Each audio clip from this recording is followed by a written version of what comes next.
Assalamualaikum warahmatullahi wabarakatuh.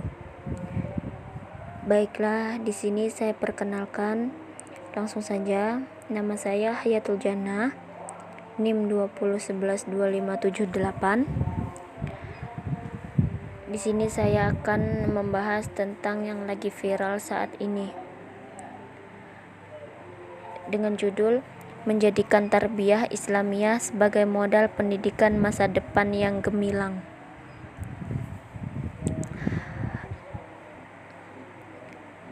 Adanya sejumlah kecenderungan kehidupan sosial, politik, ekonomi, dan ilmu pengetahuan yang muncul di era globalisasi seperti cenderung munculnya integrasi ekonomi dan pandangan bebas yang menjadikan pendidikan sebagai komoditas yang berperdagangkan. Kecenderungan munculnya tuntutan demokratisasi dan hak-hak asasi manusia yang cenderung liberal dan kebablasan yang menuntut adanya pengelolaan dan pelayanan pendidikan yang berbasis masyarakat, transparansi model pembelajaran yang berpusat pada siswa student kritis, kecenderungan penggunaan teknologi canggih khususnya di bidang information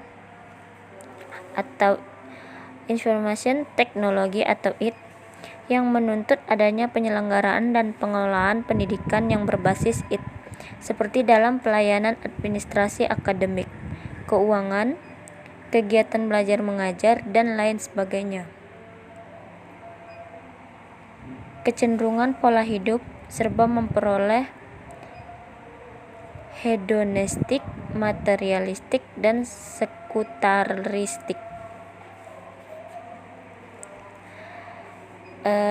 Sangat cenderung sekali perubahan pola hidup masyarakat saat ini agraris ke dalam pola hidup urbanis, yaitu kehidupan yang dijalani dengan tergesa-gesa. Kehidupan dianggap sebagai hal-hal yang penuh bersaingan, sikap dan tindakan pragmatis dengan mengatasi masalah hidup dengan mobilitas tinggi.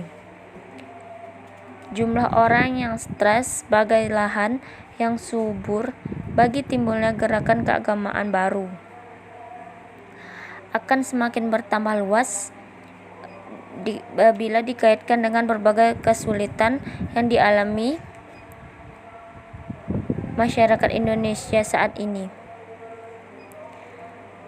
Menghadapi kesulitan hidup, kenaikan bahan bakar minyak, tarif telepon, listrik, bahan makan dan minuman, biaya pendidikan kesehatan, dan lain sebagainya.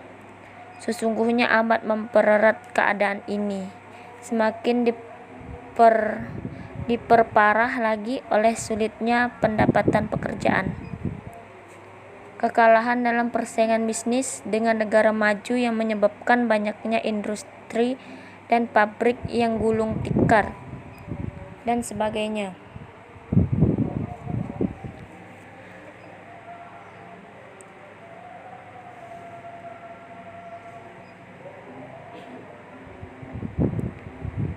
Banyak orang yang stres, banyak juga yang bunuh diri, menggugurkan kandungan, dan bermigrasi ke negara lain. Contoh lain adalah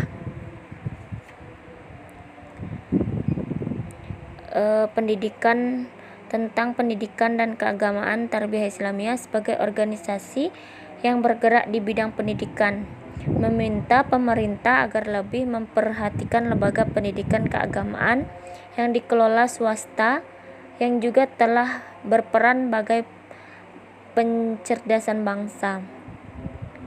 Terwujudnya PP nomor 55 tahun 2007 ini merupakan tuntutan dari Undang-Undang nomor 20 tahun 2003 tentang Sistem Pendidikan Nasional Sikdiknas.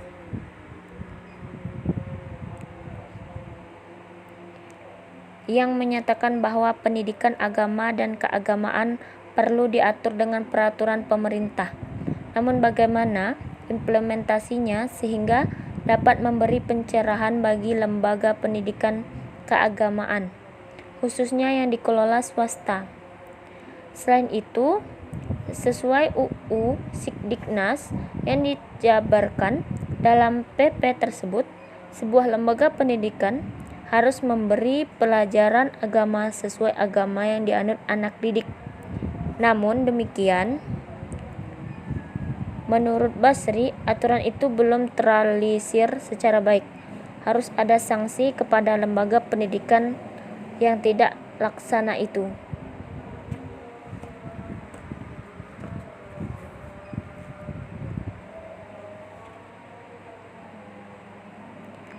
Membuang uang riba dan seterusnya, timbangan takaran, spekulasi penimbangan barang. Menghadapi keadaan yang demikian, maka ayat-ayat Al-Quran yang turun di Mekah banyak berbicara tentang akidah dan akhlak para pedagang. Bahkan Al-Quran surah Al-Jum'at ayat 9 yang memanggil sholat Jumat ditunjukkan kepada pedagang. Dalam sejarah bercatat bahwa di sekeliling Ka'bah terdapat lebih dari 360 patung berhala yang tidak hanya berasal dari Arab, melainkan juga dari luar Arab.